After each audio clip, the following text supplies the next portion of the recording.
Olá, seja bem-vindo ao Instituto Rafael Novaes. E hoje, um dia de muita alegria, que nós vamos retomar o assunto da live de ontem, que por problemas técnicos com o YouTube, a instabilidade na plataforma, nós não conseguimos realizar a transmissão ao vivo. Então, eu conversei com a Kelly e a gente optou por fazer a gravação e disponibilizar na plataforma, que por enquanto, como todo mundo está fazendo transmissão no YouTube, a gente soube mais ou menos que está sobrecarregando a estrutura do YouTube. Para ele fazer gravação e tudo mais, por aí vai. O tema de hoje, então, pais e filhos e o caminho terapêutico. Como nós devemos proceder. A gente vai estar aqui debatendo alguns assuntos, conversando sobre vários temas. Sei que no momento não dá para você fazer a sua pergunta, mas você pode deixar a sua perguntinha aqui embaixo, na parte escrita do YouTube, que tanto eu quanto a Kelly nós vamos ver e responder para você, colocando ali as pontuações e as observações necessárias, tá bom? E com vocês, tararara, nossa terapeuta Kelly. Oi, Kelly, seja muito bem-vinda ao nosso Rafa, encontro tudo de bem? novo. Tudo bem, graças a Deus. Estamos fazendo agora uma gravação de manhã cedo para ver se tudo muda, a energia muda, as coisas mudam, né? E a gente faz um trabalho diferente do que foi proposto ontem. Bom, Kelly, fala um pouquinho para mim da sua formação e dessa sua experiência na área de pais e filhos. Bom, inicialmente eu me formei em pedagogia, né? E exerço a função de professora em duas escolas públicas, uma estadual e a outra municipal, sendo a estadual de educação fundamental 1 e a municipal de educação infantil. Depois eu tenho a formação de neuropsicopedagoga e também de terapeuta floral. Legal. E nessa brincadeira, somando tudo, quantos anos de experiência você traz aí para quem nos ouve? Mais de 10 anos. Se eu não me engano, eu estou indo para 12 anos de Ah, que profissão, legal. de carreira. Perfeito. Isso é muito bom, né? Cada vez a gente, quanto mais tempo a gente vai adquirindo na profissão, também mais maturidade a gente vai somando para nossa atividade, né? Bom, vamos lá. A gente sabe que nesse período de quarentena, o processo de convivência de pais e filhos, que agora que eles estão, né, isolados, juntos, ficou mais intenso, mais complexo e mais profundo. Nunca se viu tanta reclamação, onde os pais agora precisam que os professores voltem a trabalhar para eles terem com quem deixar os filhos deles, porque muitos nem estão aguentando os próprios filhos que têm. E a gente sabe que é uma realidade, que hoje os pais eles não são como os pais de antigamente, né? Onde a sua mãe, a minha mãe, não trabalhou para ficar com os filhos e criá-los, né? Nesse projeto, nessa proposta. Sabemos que também o tempo é diferente, tudo está diferente, né? E nessa relação pais e filhos, Kelly, eu tenho tido muitas reclamações no sentido de que não consigo domar o gênio intempestivo do meu filho. O que a gente poderia, na sua visão, fazer com esses pais e filhos? Hum. Bom, realmente nós estamos vivendo um momento bem diferenciado, né? Onde todos estamos dentro de casa e a relação do ser humano, né? Já é muito próxima, ela tende a umas novas descobertas. Acho que o momento agora é a gente aproveitar toda essa situação para nos conhecermos, né? Para conhecermos melhor uns aos outros. E o nosso filho, o filho de cada um aí, traz outras necessidades que talvez no dia a dia de um trabalho, de uma escola, os pais não tinham notado e que agora está bem claro para eles. Claro que a criança ela se torna mais ansiosa nesse momento, o pai também, porque agora ele tem outra demanda que é estar com o filho o tempo todo e ainda acompanhar as necessidades 24 horas, porque assim, ele dividia, né, era um trabalho dividido com a escola, era um Verdade. trabalho dividido com a professora, né, e agora, além da sua parte, como pai, como mãe, você tem que fazer a parte da professora, que você não sabe exatamente como acontecia na sala de aula. E agora eles estão recebendo lições, né, de casa para fazer, da escola e tudo mais. E esse processo também está difícil, porque os pais estão fazendo é, lição de casa com os filhos e muitas vezes nem sabem, estão tendo que se virar nos 30, né? Exatamente. É um momento novo, tanto para a educação quanto para os pais, né? Nós, Legal. professores, também estamos vivenciando isso de uma forma muito volumosa, digamos assim, porque as informações elas estão sendo muito rápidas, como é a tecnologia. Então, a gente precisa informar para informar a eles. E a angústia, a gente percebe que a angústia deles está aumentando cada vez mais. Eles querem a informação, eles não sabem lidar com a informação, a criança está ansiosa porque ela quer saber quando volta às aulas, quando é que ela vai poder ter o contato com nós, professores. E neste momento nós não temos todas essas respostas, né? Então vamos ter que saber administrar todas essas emoções, todas essas angústias nesse processo de dentro de casa. E para o pai acabou ficando uma tarefa que antes talvez ele era minimizada, né, para essa divisão, como eu disse. Agora é ele com as atividades e só com a voz de uma professora num áudio ou num vídeo. Mas depois que aquele vídeo acaba, é ele, o filho. É. Kelly, você acha que agora com toda essa pandemia, com toda essa condição, o processo primeiro de educação, escola, veja bem, versus pais mudam? Depois a gente faz a mesma pergunta. A gente fez escola versus pais, depois a gente faz é, relacionamento interno, pais versus educação, né, dentro de casa, no lar, porque são dois âmbitos diferentes. Então, queria que primeiro você falasse dessa proposta de educação da escola versus os pais, se isso, com essa mudança toda, como enfrentar isso, como a gente ter uma noção melhor desse processo.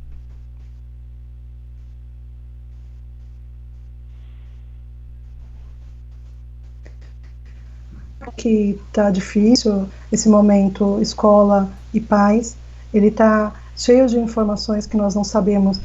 Nós dormimos com uma informação e acordamos com outra, né? A criança, o pai, ele está no momento que ele quer saber quando vai chegar as atividades, porque ele precisa ocupar o tempo do seu filho. Ele ainda não conseguiu fazer isso só ele em casa, então ele precisa desse respaldo da escola. A escola, por sua vez, também está se habituando. Estou dizendo pela escola pública, tá, Rafa? Porque eu não sei como está acontecendo na particular. Como profissional da escola pública, nós estamos num processo mesmo de diariamente novidades e saber ou não como mostrar isso para as crianças, como levar isso até eles e tendo que lidar com as perguntas que os pais têm, lógico que tem, porque até então não era algo do dia a dia deles, né?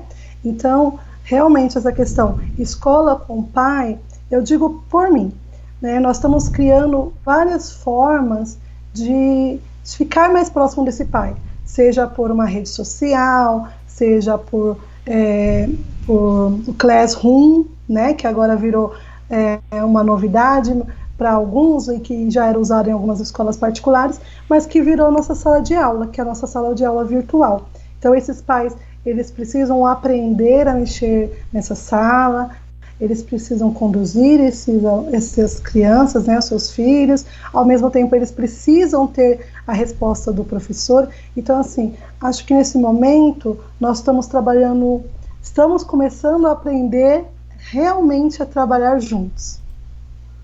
Entendi, perfeito, sem sombra de dúvida.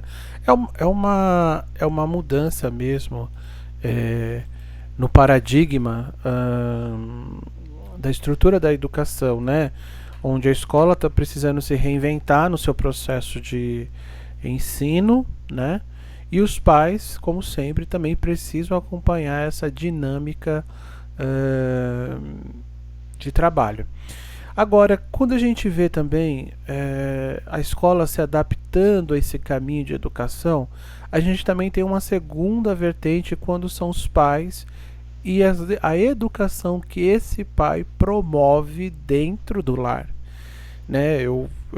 Ontem a gente conversou um pouco, mas eu vou trazer aqui uma informação interessante, daí a gente já puxa o gancho, que é nós temos então a formação biológica do nosso corpo, né? Que a gente inclusive já conversou sobre isso em momentos diversos.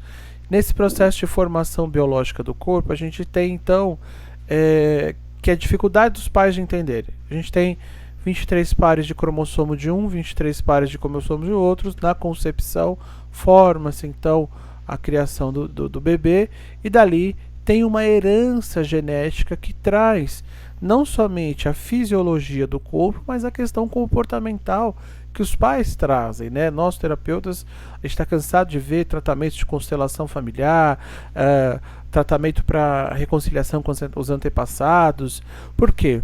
São impressões, né, do psiquismo fetal que já são implantadas na criança desde o convívio base dentro do lar, quando um casal convivem juntos e daquele processo nasce a idealização de uma criança. Ou muitas vezes, que a gente não sabe que esse modelo ele não é tão perfeitinho, né? Então a gente está tendo um monte de crianças sendo feita com pais separados, mães separadas, com estruturas diferentes, situações que às vezes nem se gostam.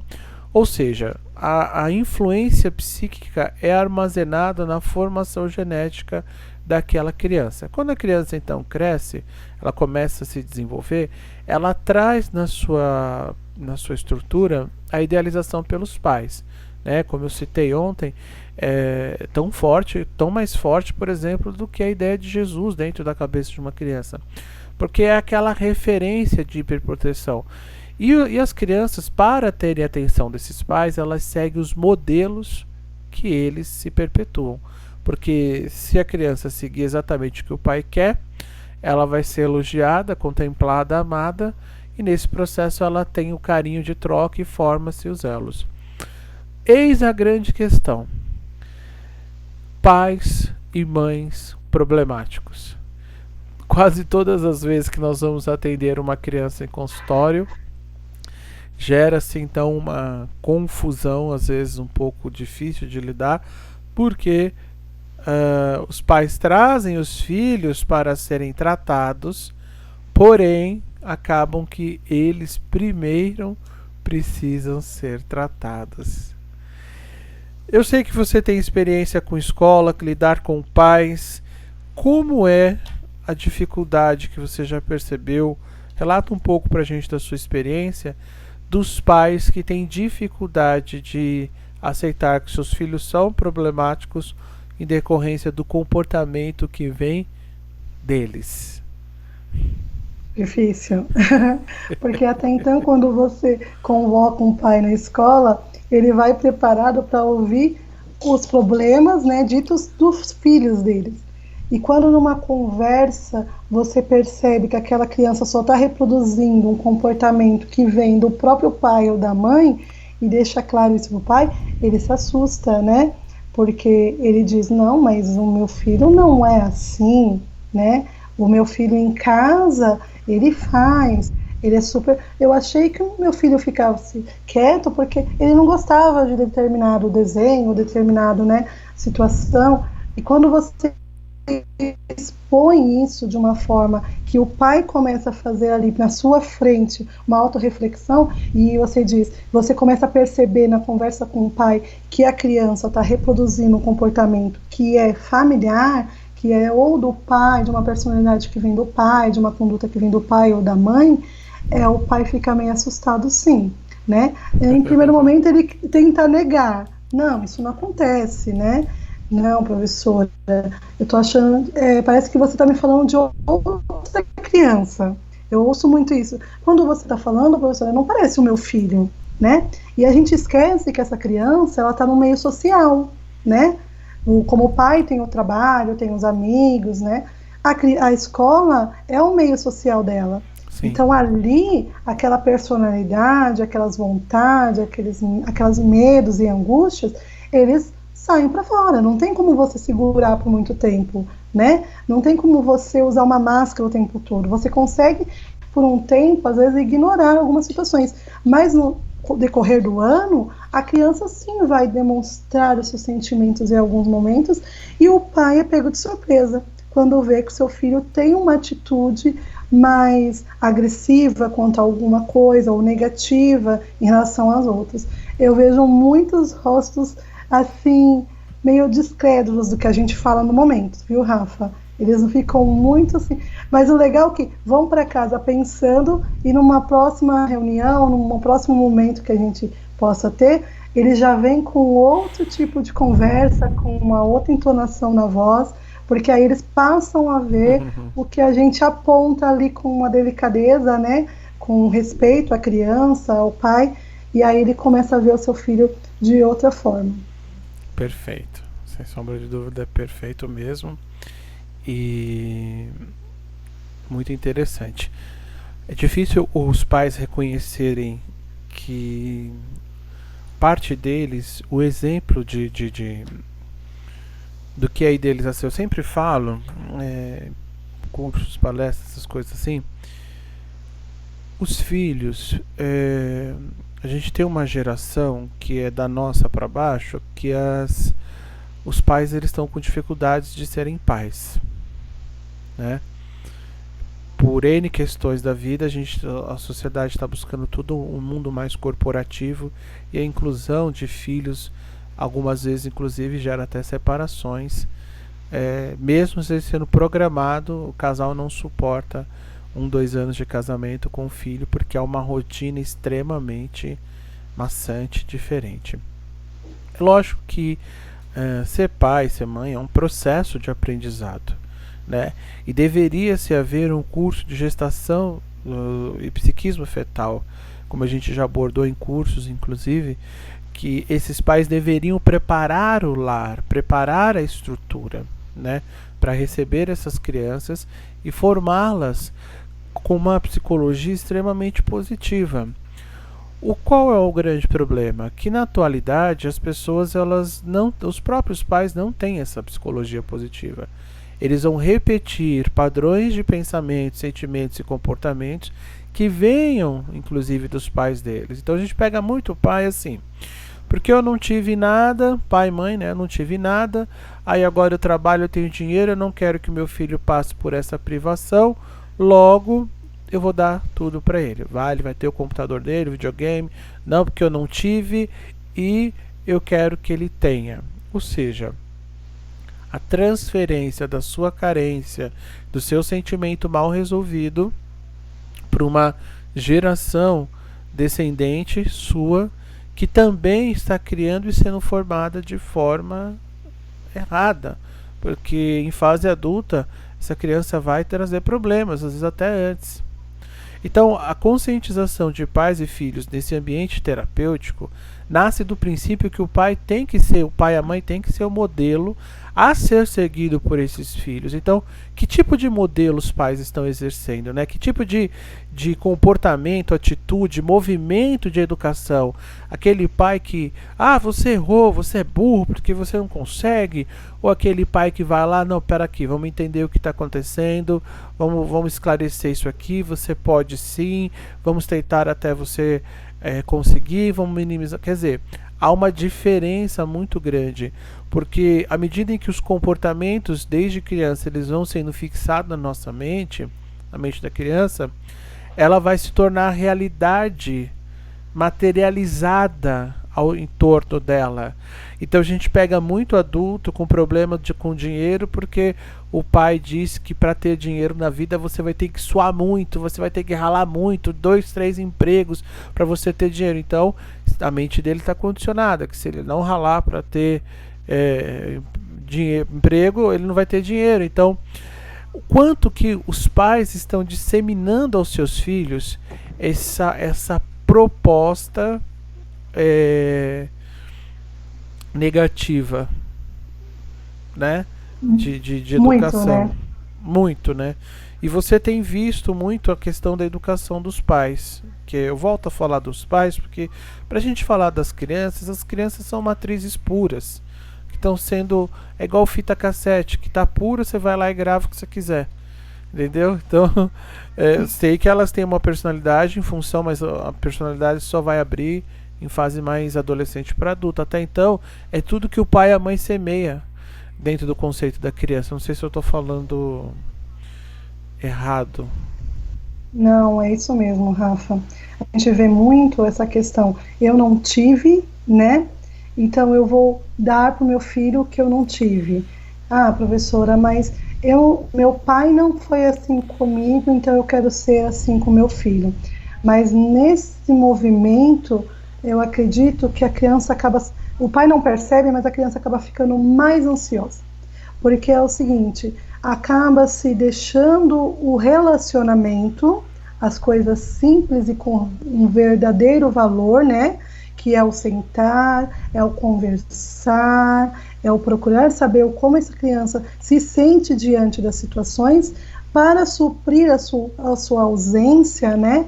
Com coisas materiais. Então eu já recebi pais assim, angustiados, porque não tinham condições financeiras para dar determinado brinquedo, coisa que o filho queria, e o filho por si só estava angustiado, com uma crise de ansiedade, esperando receber aquele brinquedo, né? Então os dois lados ficam preocupados, cada um na sua, né, perspectiva, um como adulto, outro como criança, mas aquele adulto, ele ainda não entendeu que o filho precisa muito mais do que aquele brinquedo, né? Uma conversa, uma clareza, como você disse, na nossa educação, pelo menos eu tenho certeza que você, sempre foi exposto para a gente quando a gente podia ter algo ou não, né? E nunca foi assim dramático, sempre teve uma conversa, isso você pode ter agora, isso não. E eu acredito que foi uma educação muito saudável, foi muito bacana. Em contrapartida, a geração de hoje, ela quer suprir a sua ausência com coisas materiais, né? Verdade. E aí você vê que esses pais, eles acabam, não por maldade, mas eles acabam distorcendo aí aquela questão do amor que tem pelos filhos, né?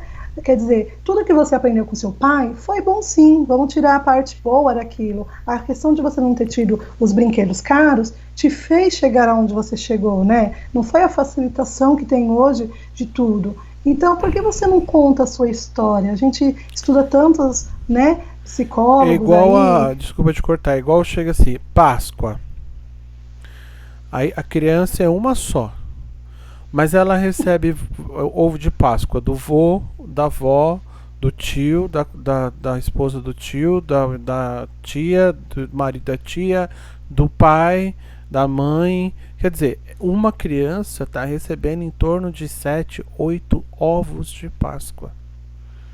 Qual Isso. é a necessidade desse consumismo na consciência dessa criança? Fala pra mim. Se não é uma carência desses adultos. É uma crença do pai, que ele está tentando suprir, dando tudo ao filho. E o filho, vou te falar por experiência de quem trabalha com criança há mais de 10 anos. O filho, ele tem aquela emoção de 5 minutinhos, né? Abre o ovo, ai, aquele brinquedo que eu quero, comer um pedaço daquele ovo e pronto. Aquilo não é o que movimenta o dia dele. Ele conta, é claro, que a questão material acabou sendo uma disputa entre as crianças também, tá, Rafa? Então, Legal. vamos supor, foi o domingo de Páscoa. Na segunda-feira, num dia normal, numa situação normal, tem aula. E aí, quantos ovos você ganhou? Qual o ovo que você ganhou? Eu ganhei o ovo de tal personagem. Ah, mas eu Certo. ganhei de outro personagem. O meu veio um brinquedo maior, o meu veio com uma troca de roupa a mais que o seu. Então virou uma disputa, mas uma disputa assim que é muito rápida, sabe? É só para aquele de ter mais que o seu colega, ser E mais aí que o não seu nasce colega. um sentimento na criança estimulada talvez pelos próprios pais, de ego, de manifestação de ego, de competição, mas ao mesmo tempo de humilhação, porque eu tenho mais do que você, Sim. né? Isso nasce dentro do lar, veio da casa para a escola, né? E aí nós temos duas questões. A criança que se acha melhor do que o outro porque ele ganhou 2 ovos, né? Vamos colocar aí no ovo, né? Ela se acha melhor porque ela ganhou 2 ovos. E aquela criança que o pai não teve condições de comprar, né? E que às Como vezes, preparar essa criança que não teve condições de comprar? Como os pais preparam essa criança emocionalmente para o não ter? bom, eu acredito que depois de todas essas formações que eu tive, eu aprendi muito com o curso de terapia e levei para a sala de aula. O que eu falo é o seguinte, que a gente não é medido pelo que tem, né? Eu acho que o pai ele tem que levar isso para o seu filho. O ser humano ele não é medido pelas coisas materiais que possuem. E a criança entende sim. Porque às vezes a gente fala isso, aí você fala assim, é muito fácil você falar como adulto. A gente subestima muito a inteligência e o entendimento da criança, viu, Rafa? Porque Verdade. a criança entende sim. Quando você diz para ela que ela não precisa ter uma caneta cara, né, de umas marcas aí que cor pastéis, que foi o momento que eu tive em sala de aula antes dessa pandemia, quando você diz para ela que ela não precisa daquilo, porque aquilo tem o mesmo movimento, faz a mesma coisa do que aquela outra que custa somente R$ 1, ela entende sim, entendeu? E aí eu ouvi bonito, muito, eu fiquei muito achei muito gratificante uma aluna virar e falar para mim, mas foi meu pai que quis me dar, professora. Eu sei que ela faz a mesma coisa que a caneta de R$ 1, mas ele quis me dar, né? Ele que quis me dar. Mas a criança entende que ela não precisa daquilo. Eu acho que o pai entendendo isso, é engraçado a gente falar isso, né? Mas chega um momento que é o pai que precisa entender. O pai Porque que precisa ser curado no processo, né? Isso. Porque as carências são dele. Não é. A carência, ela só é da criança quando isso é estimulado em casa e a criança não tem um contraponto, não tem uma outra pessoa para levar ela a pensar sobre isso. Como dentro de sala de aula a gente não consegue desassociar a professora da terapeuta, elas andam juntas, mesmo porque a gente lida com o ser humano, eu digo assim, pelas crianças que passam por mim, a gente consegue num trabalho em sala de aula, a conscientização da criança de que ela não precisa da coisa material. Aquilo é bacana ter? Sim, se possível. Ninguém está falando que é ruim ter coisas materiais, jamais, não é isso. Mas a gente precisa ter um contraponto aí, a gente precisa saber o verdadeiro motivo daquilo e o que aquilo traz para a gente, né? As emoções, a gente se sentir completo não é pela coisa material, Eu vou né? trazer aqui 2 casos que eu me lembro. O primeiro era de uma criança, tá? 7 anos de idade, numa escola pública. Eu fui fazer um trabalho na área da saúde lá.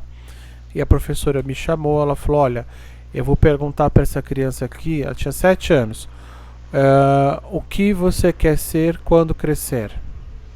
E aí você observa a resposta.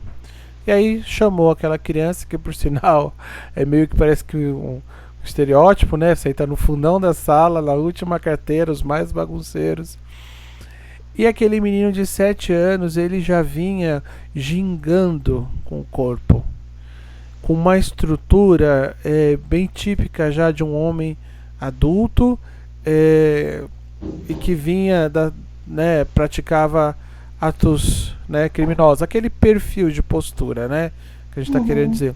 E aí ele veio gingando todo no sentido do malandro, né?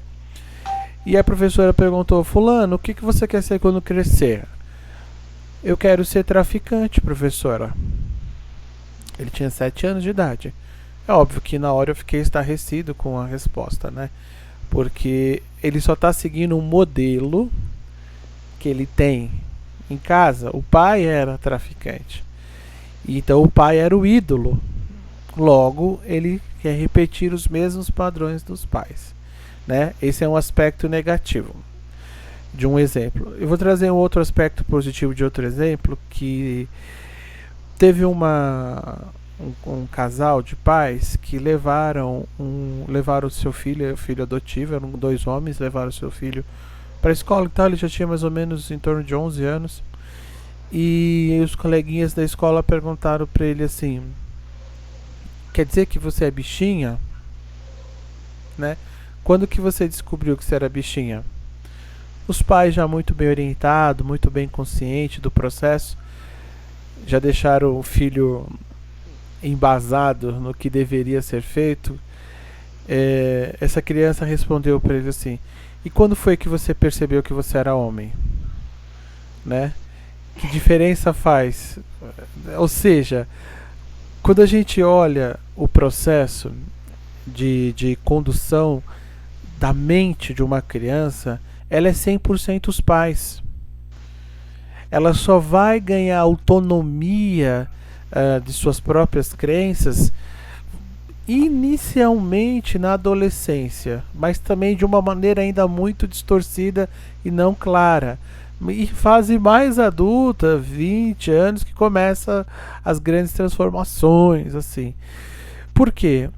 Tudo que a gente semeia como pai, que a gente volta a bater na mesma tecla, a gente dissemina aos nossos filhos, eles vão repetir esses padrões porque eles querem que a gente elogie eles. Né? Então, se meu filho, filho, é o seguinte, você apanhou na escola, dessa vez passa. Se você apanhar de novo, chegar em casa e você não bater de volta, você apanhar, você vai apanhar de novo. Quantas vezes a gente não ouviu isso, né? Quer dizer, a criança vem, ela apanhou, ela está se sentindo mal, os pais vão lá e falam, vai lá e soca ele de volta. E se você apanhar, quando chegar em casa, você vai apanhar de novo. Que você tem que aprender que não tem que bater em você. Quer dizer, é uma disseminação de comportamentos que não fortalece essa criança, esse adolescente, para enfrentar uma vida tão complexa que a gente tem na fase adulta. Né? E que também não é nem dimensionado por eles justamente pela inexperiência de vida. Então, todo esse processo de representatividade de pai precisaria passar por vamos colocar assim, jogar na máquina de lavar, tirar todas essas imperfeições e voltar, pendurar do zero, para a gente começar do zero, reeducar pais e mães na conduta dos seus filhos, né? De como deveriam ser exemplo. Aí, muitas vezes a gente vê que o filho aprende as coisas com os coleguinhas na rua. Pais com dificuldades de falar sobre sexualidade com seus filhos, pais com dificuldade de conversar com seus filhos. Logo eles vão aprender isso em outros núcleos, porque chega uma hora a curiosidade bate, eles vão ter acesso à informação que talvez não seria muito saudável, porque você não cumpriu o seu papel de estar ali, explicar, doutrinar e orientar de forma saudável. Então, justamente porque esses pais também são filhos de um processo doente, de pais que também não são muito saudáveis, né? Então a nossa sociedade, ela vive uma geração constante de repetições falidas no seu modelo educativo, né? E onde o eixo principal é o lar, pai e mãe, com certeza, que constitui a concepção dos filhos. Bom, conversas indo, eu quero perguntar para você algumas coisas aqui que eu sei que eu estou explorando, mas vamos explorar mesmo, não tem problema. Importante a informação chegar para quem precisa e essas pessoas poderem transformar a vida delas de alguma forma.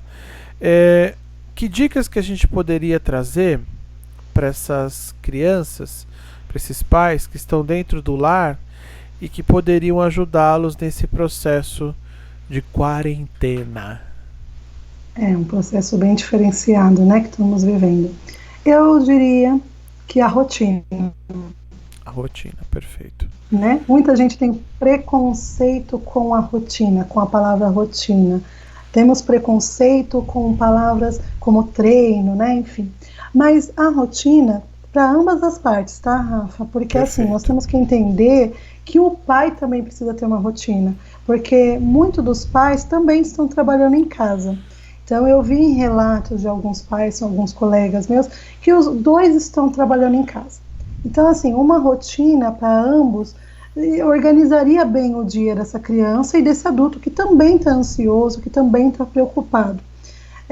Digo que na rotina deveria ser construído juntos, né? Não dá para você criar uma rotina para alguém que vai segui-la insatisfeito e infeliz. Não, senta com seu filho, converse com ele sobre este momento, né?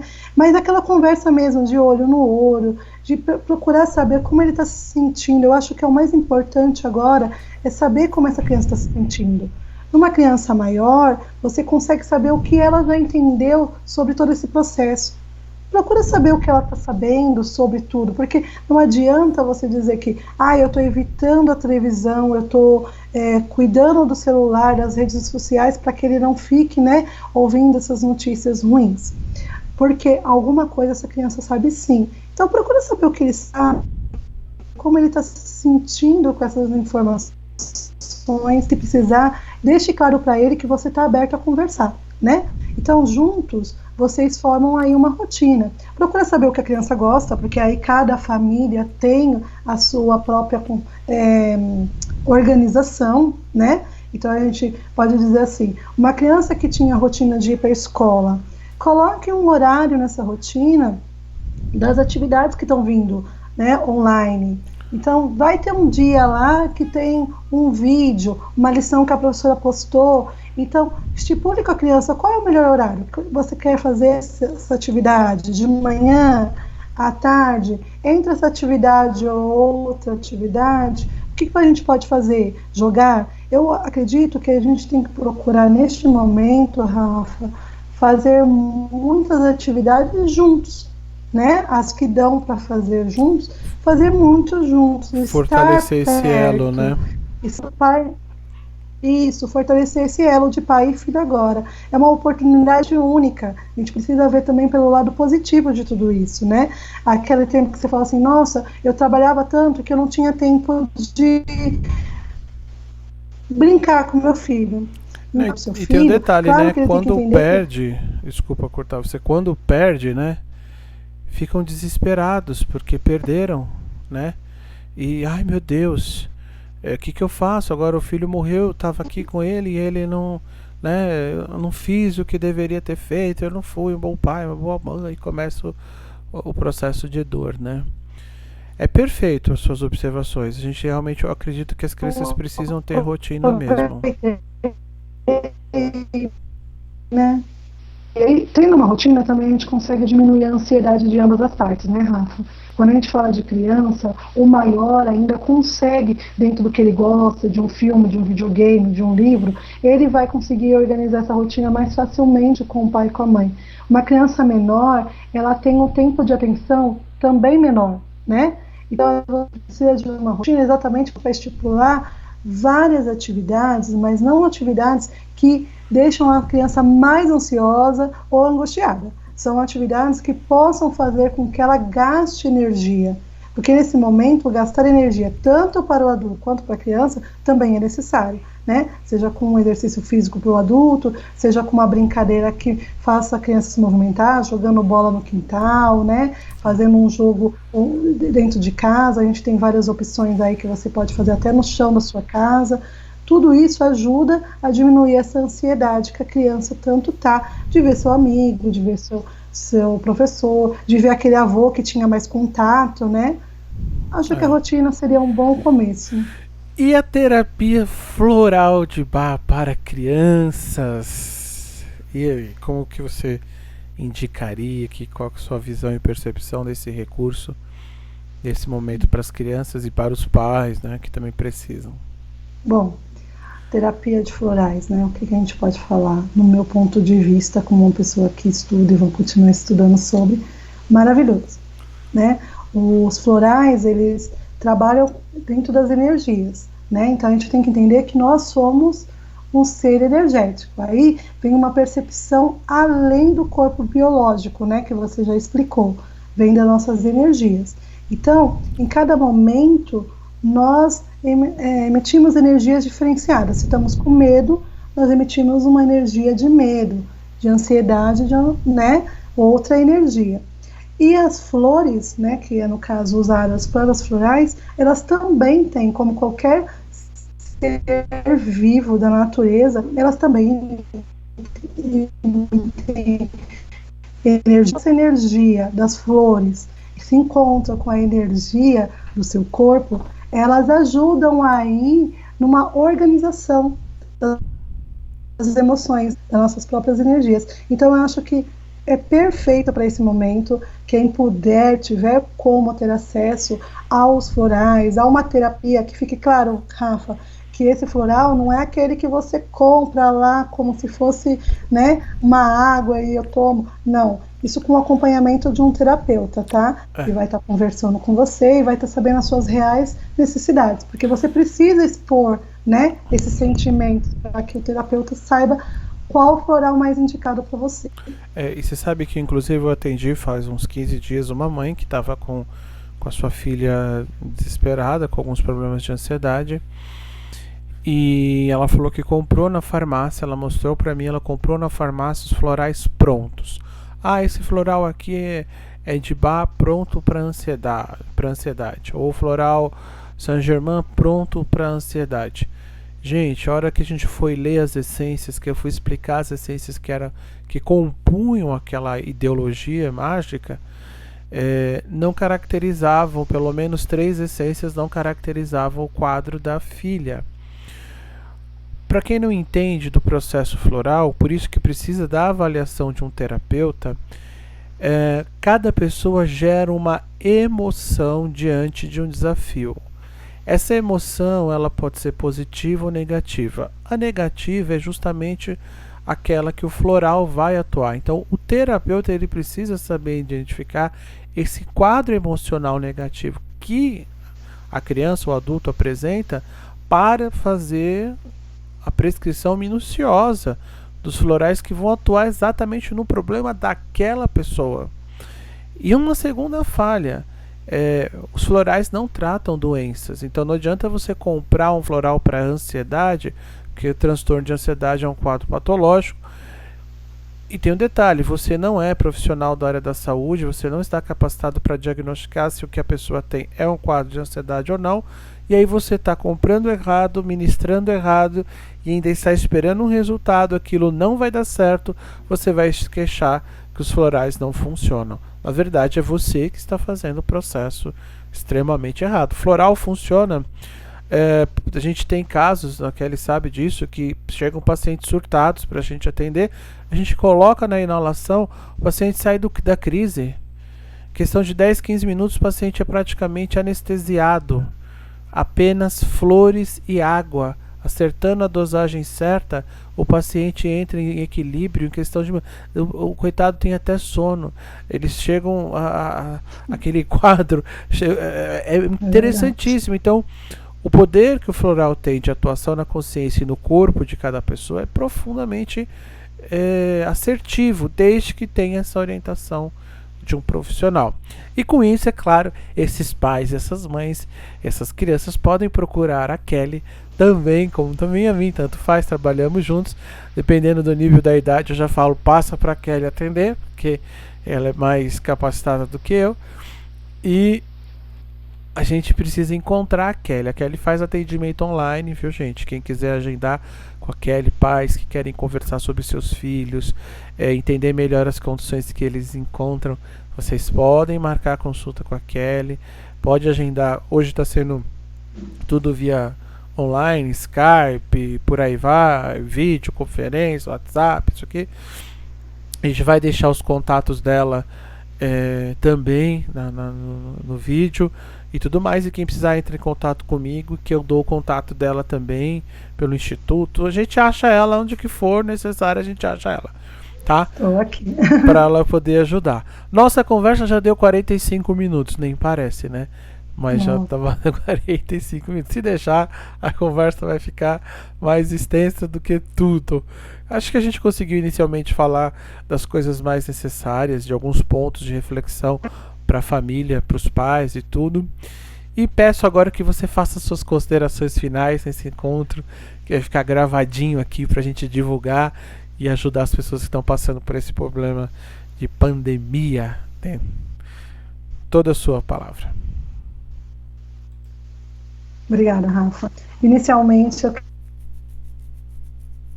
quero agradecer na presença do seu Rafael aqui, que vem contribuindo muito, né, para a minha mudança como profissional, tanto na área da educação, quanto até como terapeuta. Porque, como você disse, né, gente, a gente conversa muito, a gente estuda muito, a gente procura, né, nos basear em estudos sérios. Rafael é bem crítico e é bacana porque a gente acaba evoluindo mesmo.